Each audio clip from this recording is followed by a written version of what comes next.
All right, welcome everybody. So our session is called Diversification of New Jersey's Educational Workforce. And I wanted to tell you a little bit of who we are. So both of us work for GOMO, and GOMO is a professional development organization that supports educators in order to build their professional capacity. We have various methods of workshops, for example, equity, multicultural competency, and restorative practices. I am one of the consultants, and I have over 7 years of experience teaching, curriculum writing, and consulting. Dr. Jisway? Yes, my name is Dr. Josue Falez. I'm the founder and CEO of GOMO, and as Rabia stated, that we're an institute that provides PD and executive level training to anyone and everyone that deals with children, both directly and indirectly. And we have 5 different platforms, from network building, conferences, on-site workshops, keynote speaking, equity audits, equity consulting in this work. And we're going to be speaking to you about one of the areas that we are delving in with our staff. I have been in education, at least K-12, for 22 years, 18 4 in the classroom, 18 in administration. I was formerly a colleague of Dan Beatty's at Rutgers Grad School of Ed. I oversaw all of the social justice and restorative practice and trauma, all those workshops for the Rutgers GSC. And again, now I'm running, overseeing GOMO and working with great people like Rabia. Thank you. So before we go ahead, I just wanted to go over the session protocol. Please keep your mic muted during the session and use the chat feature to ask any questions. Sometimes we've noticed in the past, if you have some kind of lag time, you can pause your video stream. That will allow you to still be able to see us, and it helps resolve the lag time issues, but hopefully you don't face any of that. So the first piece of information we're going to go ahead and share is actually a quote from Richard Riley. And Richard Riley was a former Secretary of Education, and he said, "Our teachers should look like America." Does anybody want to go ahead and guess which year he said this? You can use the chat option.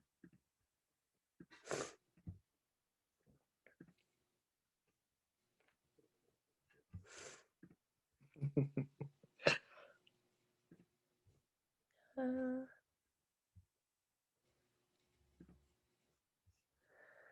1965, 1950, 1980, 1985. 1985. So not that long ago, but he did say this in 1998. So that's over 2 decades ago. He noticed back in 1998 that there was a mismatch between the demographics of the teacher workforce and the nation's students. So even though this concern was raised over 2 decades ago, we've made relatively little progress toward ensuring a diverse teacher workforce that reflects the student body. So why is a diverse workforce important? Studies have shown that a diverse work staff can solve problems faster than a homogeneous group. So whether you work in the classroom or you work in the administrative role or you work in a college, unfortunately, there's a multitude of problems that could arise, whether it's behavior management, classroom management, or academic achievement. And when you have people from diverse backgrounds, they're bringing in their world views and their experiences. When they all come together to be able to solve a problem, because of their unique backgrounds, they're going to think differently. They'll all present their type of solution. And although you may not be able to find one solution that works, you can take bits and pieces of all of them and combine it to come up with a novel solution to your problem. And the same benefit applies to our students.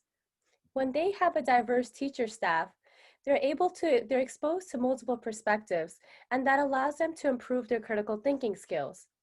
And along with improving their critical thinking skills, they're also sharpening their creativity and their reasoning skills. Another really important factor for having a diverse workforce is that children need to understand that anybody, regardless of their race, their sexual orientation, their gender, could be somebody who's an authority figure in the classroom or an authority figure in general. Going on to the next slide. There was actually a quote from the Brookings Institute. They had a study done, and for anybody who's not familiar with the Brookings Institute, it's a nonprofit public policy organization based in Washington, D.C., and they strive to come out with the latest research to help the general public. One of their studies had found that minority students often perform better on standardized tests, have improved attendance, and are suspended less frequently when they have at least one same-race teacher. There's a growing body of literature that suggests that outcomes such as test scores, attendance, and suspension rates are positively affected when there's a demographic match between the teachers and the students. And I want to add to that, Rabia.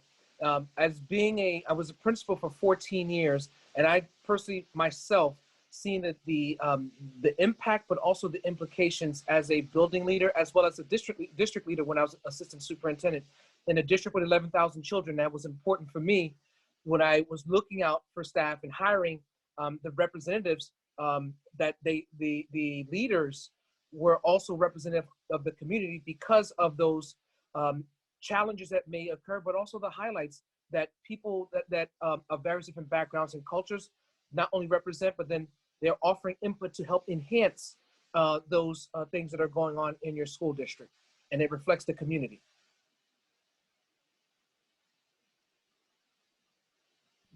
Okay, can you hear me now? Okay, awesome. Thank you so much for sharing that. That is true, and the students really want to see their races being represented by their teachers as well. So what does the New Jersey teacher demographic look like? And I wanted to draw your attention to these two diagrams that we have here.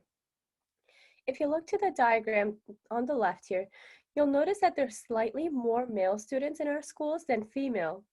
Yet the number of female teachers far exceeds the number of male teachers. And male teachers of color are even more scarce. If you look to the diagram on the right, you'll notice that this first New Jersey map right here is the staff demographic. And this is what the student demographic looks like on the right. As you can see, the student demographic is a lot more diverse than the staff. The disparity is very alarming. Only about 16% of New Jersey educators are non-white. And our students want to see teachers who look like them and who have had similar experiences like them. I wanted to go ahead. Yes, sorry. And I want to add, because NJ.com put an article out in May of 2018, I would believe it's May 16, 2018, to talk about the lack of diversity in the staffing that is representative of the students. And they saw that 85% of the educational staff in the state of New Jersey was white, as Rabia said, 16% non-white.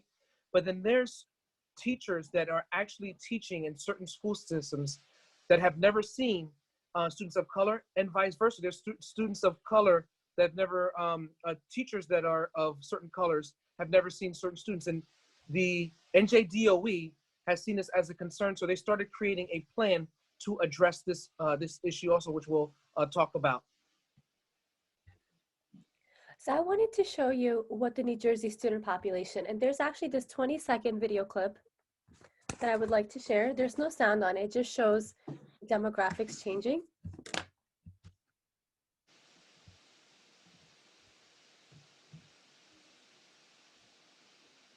Can you see it or?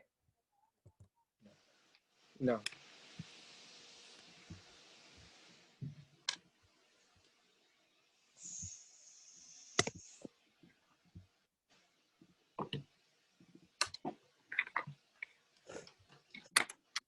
Uh-oh. No. I'm having technical difficulties. Did you click on the play button, or are you switching out of PowerPoint? I was switching out of PowerPoint. So I think you're gonna have to stop share and then share the video.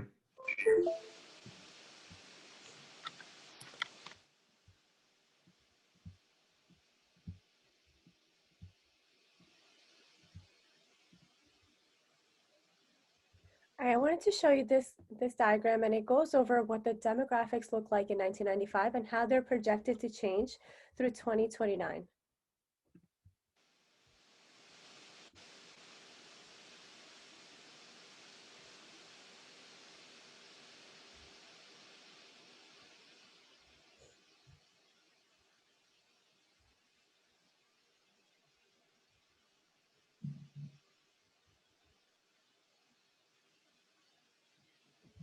I'm going to play it one more time just so you can see.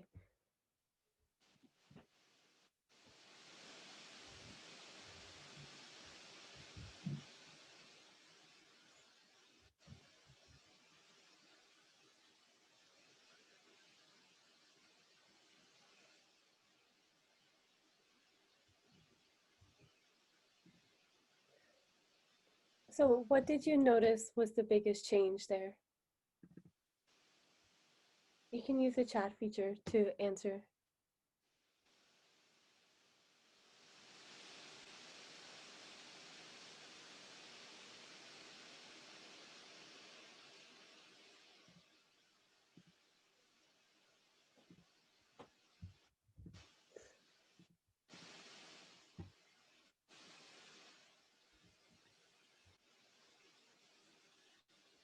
Somebody had mentioned the Hispanic population increased. Yeah, the Hispanic population increased and it actually surpassed the Black population. And the shift to non-white and multi-race. Yeah, the white population decreased and there was more people of two or more races. Absolutely. Dr. Josue, did you want to add anything or? Not this slide. Okay, perfect, no problem. So yeah, our student population is definitely changing and we want to make sure that our teacher staff reflects that as well.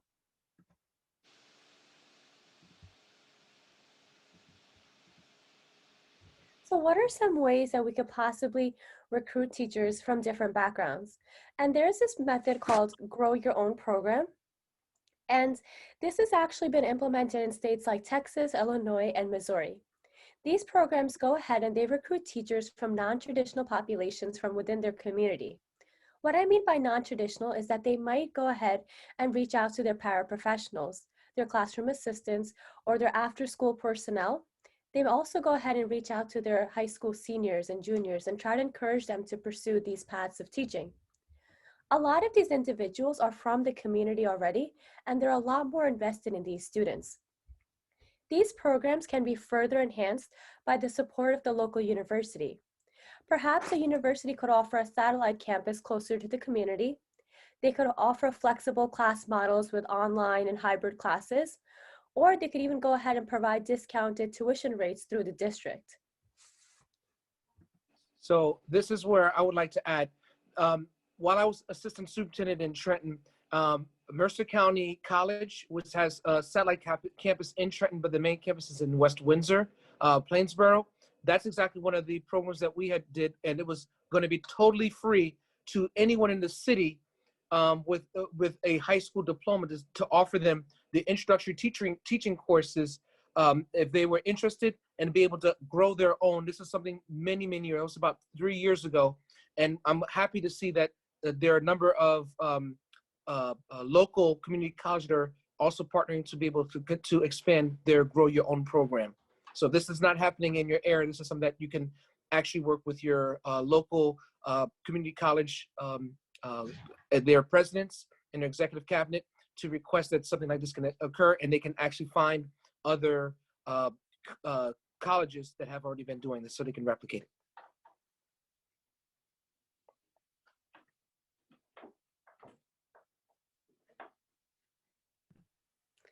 So another way you can go ahead and recruit teachers from diverse backgrounds is attend job fairs.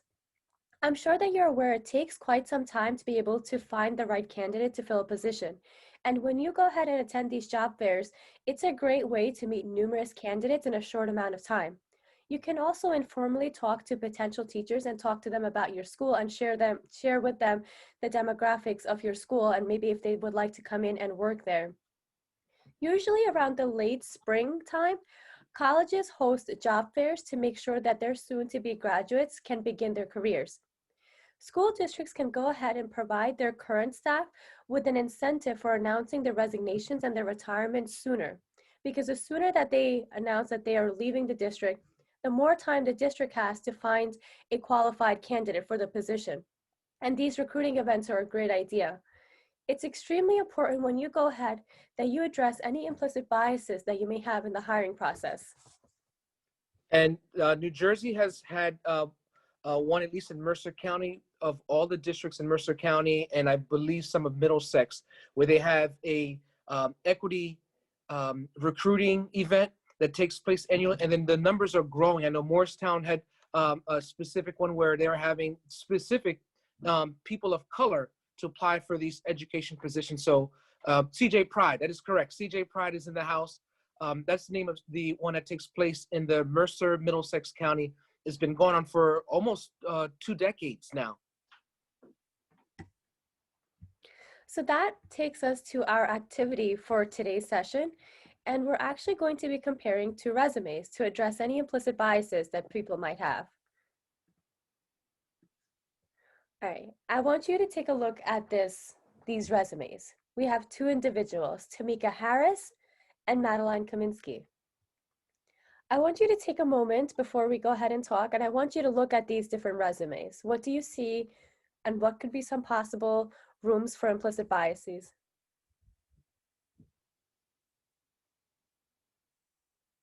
Please respond in the chat.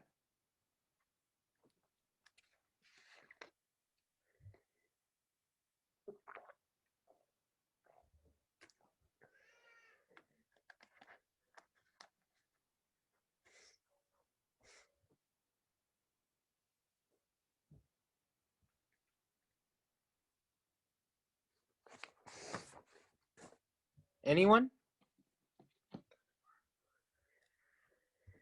Okay. Which name will they judge? Is it Tamika Harris or Madeline Kaminsky?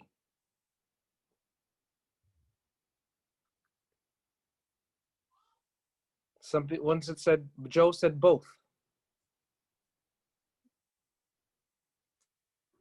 Yes, definitely the addresses, Christina. The home, that is correct. Anyone see anything else? GPA.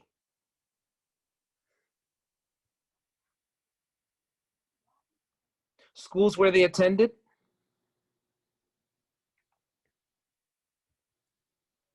Okay. African studies as far as what Tamika studied. Work experience, okay. With the trucking company. Volunteer experience. School districts they worked in. Switching jobs often. That's big also. And I'm glad that you mentioned that, Janine or Jeanne, the job references, the names for the job references. Now, I can speak directly to this because there's a narrative that, and this is something that you all mentioned as being an administrator that was in charge of hiring, recruiting individuals, that we have been conditioned to in hiring individuals, and regardless of race, this bias exists both implicitly and explicitly, because as you all stated, every single thing that you placed there, volunteer, your GPA, your education, where you live, where you've worked, how long you've worked there, people even try to discredit your achievements because of the name, so we can kind of assume the color of the person, the culture of the person, if it would represent something of the students that are represented there, but then what everyone else would assume that's taking place in your organization. And now the question that Robbie and I want to ask you is, are you displaying these implicit biases when you're hiring? Who's looking at these resumes? Is it one person? Is it a group?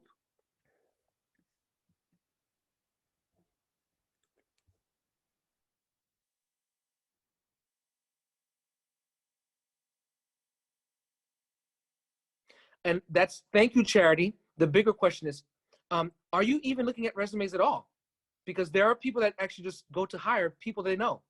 And I know a number of districts that I've applied over and over and over again, and people say you have great resume experience, but then I'll never be looked at because they only look at either in-house or people that they know. They're just keeping in some cases even nepotism, which New Jersey has a nepotism law, but yet it still occurs.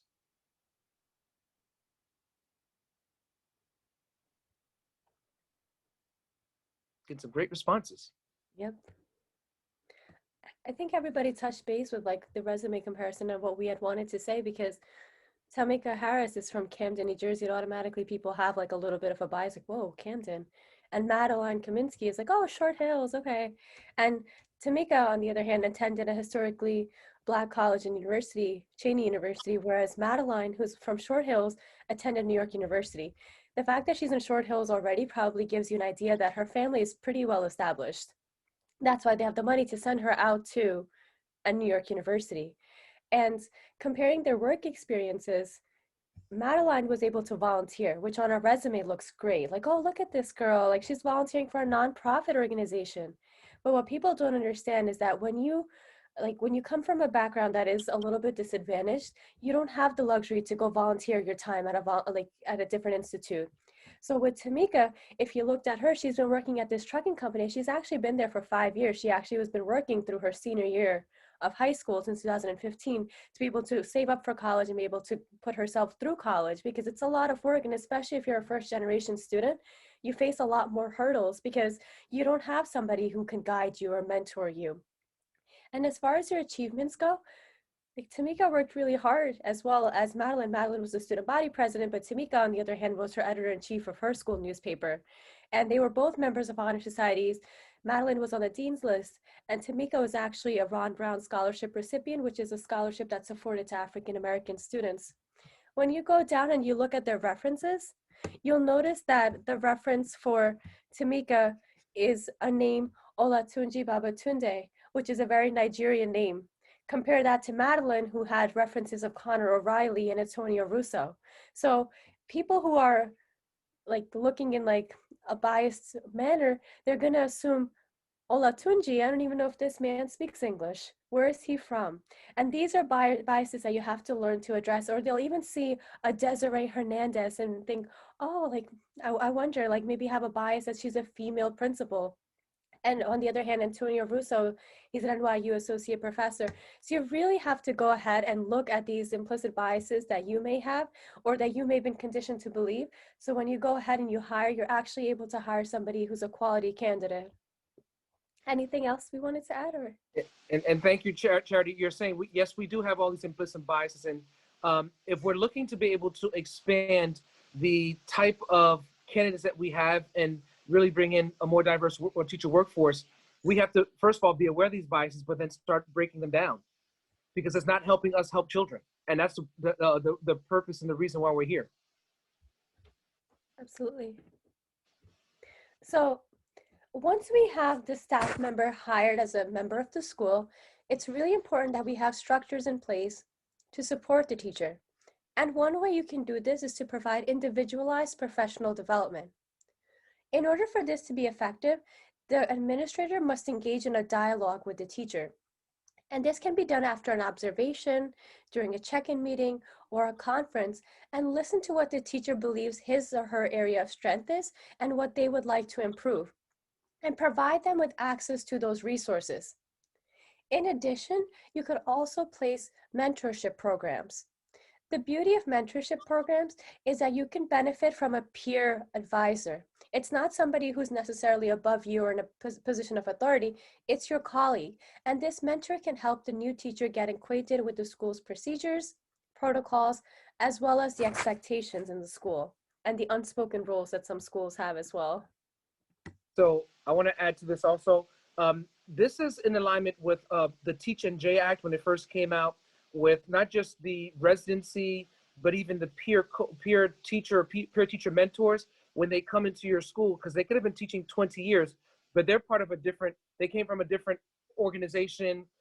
Maybe they were a different subject area, and they're coming to maybe a new school. There's different climates and the cultures, and by connecting those teachers to a peer coach or peer mentor, that's what's really going to help them out to succeed. Because remember, it's not just hiring the people, but you want them to succeed so the students can succeed. That is our ultimate goal, not just to recruit, but also to retain those individuals. I wanted to go ahead and cite a quote from a study done by Teach Plus. And Teach Plus says, recruiting teachers of color only gets them into the building. We must pay attention, we must pay equal, if not more attention, to their retention in order to make a long-lasting change in the diversity of the workforce. National data shows that Black teachers leave schools at higher rates compared to white or Hispanic teachers. Nearly 22% of Black teachers will either switch schools or change professions completely, whereas only 15% of white teachers will make similar changes. And I want to add to this because this is in alignment with what there's a bill in the Senate right now for New Jersey. S2827 deals with the requirement of cultural competence, where all educators need to get a certain amount of hours. It's just past the next stage in this August, and I guess going to be one more stage before it goes to the governor to sign. S2828 is about mentoring the Black male teachers, and the state is going to provide, I think it's either $50,000 or $500,000, so they can be able to help retain those Black male teachers. There's a few of those bills that are S2827, S2828, S2829, and S2830 that all deal with this minority recruitment, retention of not just Black, but then the people of different cultures, so that we can be able to, the New Jersey workforce, the education workforce can reflect the student populations that's not just here, but also that's going to be coming. And I'm so glad you mentioned when we're saying diversity in teachers, there's also programs in place to have working professionals maybe career change into teaching. For example, a scientist who maybe was looking for a change, wants to be out of the laboratory, perhaps they can look into a career or change their careers to become a science teacher or a biology teacher. And when these people enter the classroom, they're able to provide their students with real life examples. And those real life examples are extremely profound because it's just something that they knew. And when you're able to apply something to an actual scenario, the students are able to retain the information longer as well. So what we're trying to present here is that we're trying to say, how do we recruit those teachers? How do we develop and sustain those teachers? And how do we retain those teachers? We actually have like a multi-pronged approach to being able to have a diverse workforce. So that leads me over to, how do we avoid teacher turnover? So two of the main reasons that teachers cite for leaving is because they don't feel the support from their administration, or they experience an antagonistic workplace. So how do we go about to change this so we get to keep the best of the best teachers? One way to go ahead and do that is to establish a culturally competent school. Culturally competent schools honor, respect, and value diversity. In addition, empower and support the teachers of color. Teachers of color often say that they're paying an invisible tax because there are only a handful of minority teachers, and the invisible tax eventually ends up taking a toll on them. So when you have teachers of color, try to support them and empower them. There was a study done by Teach Plus, and there was a principal who was a white principal, and he had a few male teachers, and he encouraged his few male teachers to attend the Philadelphia Black male educators convening. And when you go ahead and you encourage your staff to pursue networking opportunities, it really empowers them because it makes them feel like, wow, my principal really wants me to attend. He really cares about me, or she really cares about me. And the principal was like, I can support you all I want, but I don't have the background as you. The principal in this case was white. And she said it would be helpful for them to be able to attend this convening so they can network with other people who may have similar struggles with them. And lastly, it's extremely important to ensure a district-wide approach to retaining minority teachers. And I myself, when I was teaching, I was a teacher in union for 5 years, and I was one of maybe 3 or 4 teachers that were considered minority. And in order to be considered a critical mass, the magic number is 30%. 30% is considered a critical mass in which minority groups can start to feel like their voices are being heard by the majority. So districts can't just be like, yes, we have one teacher Hispanic, or we have one teacher that's Black. Ensure a district-wide approach to be able to go ahead and retain teachers of color. So, and there's other ways, like even, let's say someone was considering to leave, like an exit interview to find out why, because all what you're trying to do is gather data.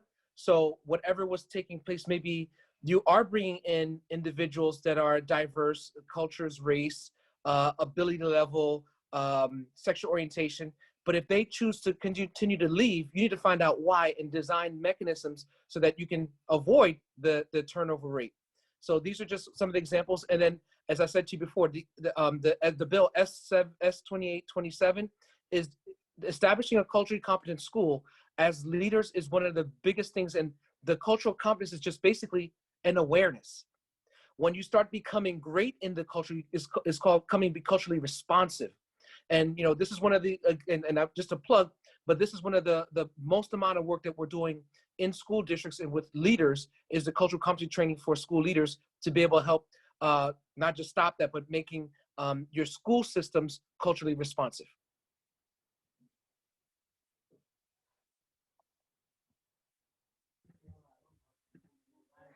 So with that being said, that actually leads us to the end of our presentation, but we wanted to open up the floor for any questions that anybody may have regarding maybe implicit biases or hiring practices. Does anybody have any questions, please? Or if anybody wants to share any feedback, feel free to unmute yourself because we have a few minutes towards the end. I'd love to hear what anybody has to say. Charity asked, what does GOMO stand for? No, it's not an acronym. It's a story behind it. Let me wait until the end after asking more questions and I can answer that question.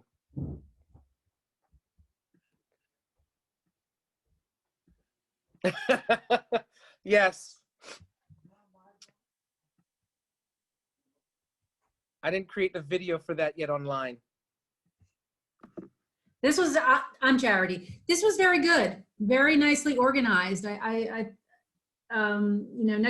week, CJ, I'm one of the panelists for CJ Pride. Next week, we're going to be presenting as well. And I'm very happy to see all the information that you are sharing because it's very, very close to some of the information that we're sharing as well. So it's great to feel like there's collaborators and lots of other people who get it. Thank you so much, Charity. I didn't forget your question. And this is Charity's friend, Danielle. How you doing, Danielle? Thank you for providing feedback. I'm just enjoying this tremendously, and I wanted to let you know the method of recruitment that you discussed in the beginning, which is bringing people up, has worked very well for us in East Brunswick. We had a lot of people who were working as substitutes and as instructional assistants who didn't have the confidence to take the plunge into teaching. And we had an informal meeting back when we were allowed to meet in person. And we had a great conversation just about the steps to take in order to become teacher certified. And I'm so happy that we had this one woman who was a preschool aide for years, who took some time, but finally earned her P3 and is now teaching for us.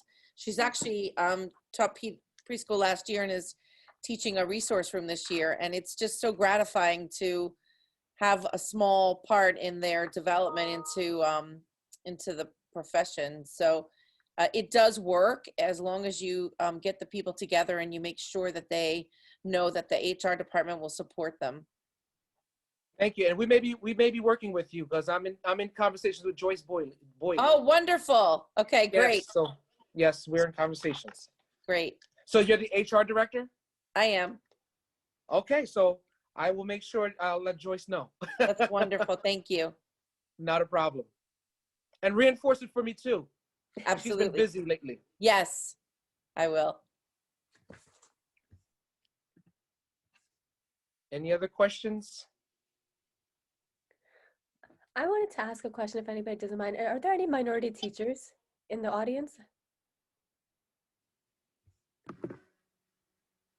You mean administrators? A lot of us would be administrators. You mean people who just educators in general of color? I mean. Yeah, sure. Like, I just wanted to know, like, what kind of experiences you had faced as an educator when you were teaching. I'm biracial. I'm multiracial, should I say? But I know you can't see me. I'm having video issues today. But I am fairly light-skinned, majority African American, but I'm pretty light-skinned. People don't always know what I am. So sometimes I get to hear people's biases because they don't realize what they're saying and who they're saying it to. So And they could be saying it very innocently, but throughout my career, I've had all kinds of experiences, and I've been fortunate as someone who's multiracial to be able to experience what it's like to be a student and to see teachers or not see teachers who are like me, or teachers who believed in me or didn't believe in me. It's also been fantastic to, over my teaching career, to have students that would immediately identify with me because they thought that I was like them. So for instance, I've had Egyptian students that would say, oh, I love this teacher because she's Egyptian, and I'm not Egyptian at all. There's zero Egyptian in my body, but they swear that I was Egyptian. So there would be certain families that would just like clap their hands and run, you know, wanting their child to be in my room. And those kids would just look up and aspire to me. I'm also an adopted child. So I would notice how when I would teach, I had adopted students that would just be like, oh, she's adopted. So they would aspire. So I know the great influence that I had having my diverse background on students, and then to become in charge of hiring, and to be able to be aware of that when you're recruiting candidates, to sort of have all those lenses. It's been a great benefit for me. And it's also been fantastic to work with staff that are not necessarily multiracial in their own background, but who really want to understand and learn and grow. So we're seeing that again, like I mentioned, in our CJ Pride group, but also in the districts around the state, and people are really starting to pay attention just by default of our society with the things that are happening. So I think it's a great time, you know, to have these conversations, and it's very, very important to be accountable for our own responsibility in making changes, whether or not we have been subject to adverse experiences or not. We have a responsibility to participate in positive change. Thank you for sharing. Thank you so much for sharing that. And when you had said that the students connected with you because they thought you were Egyptian, I had a similar experience like that as well, because I'm visibly Muslim. And some of my students, especially when Ramadan came around, like Ramadan was back in like June, and it was like long, hot days, and the students can't eat or drink anything. And they would really like connect with me, like, you know, I was just so tired, like I couldn't do it. And just because I was Muslim myself, like I was able to advocate for them with their other teachers as well. Be like, hey, look, like, you know, so-and-so is fasting, just give them a little break on their homework, or like, you know, allow them to like come up during lunch because they can't eat anything to be able to do their work.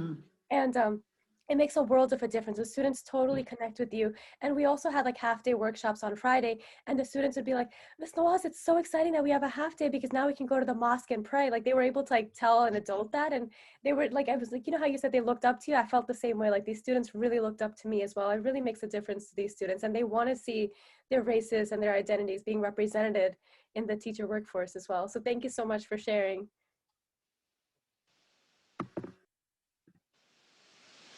Any other questions?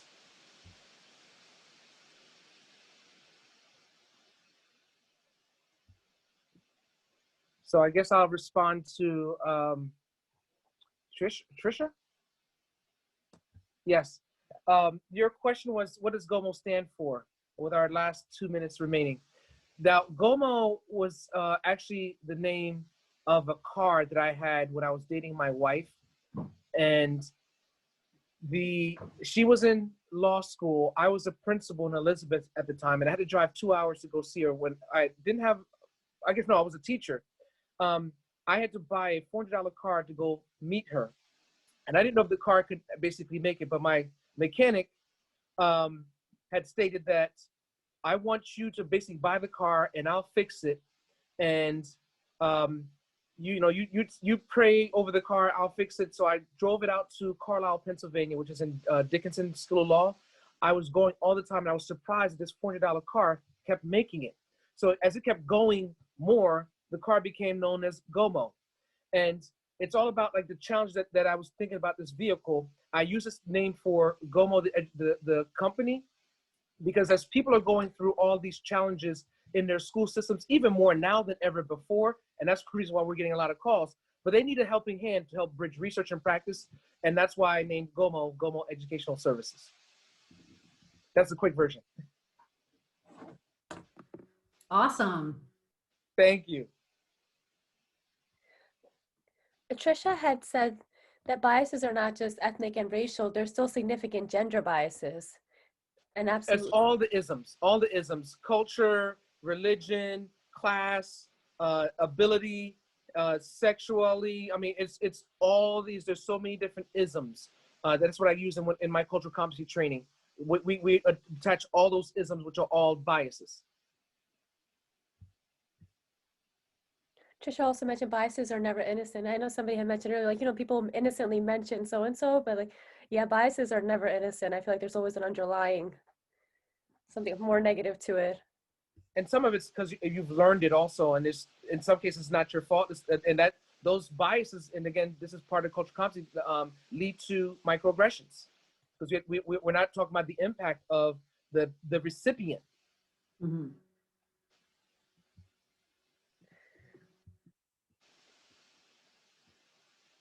I guess we're on time. I think so. Yeah, we only have a few minutes left.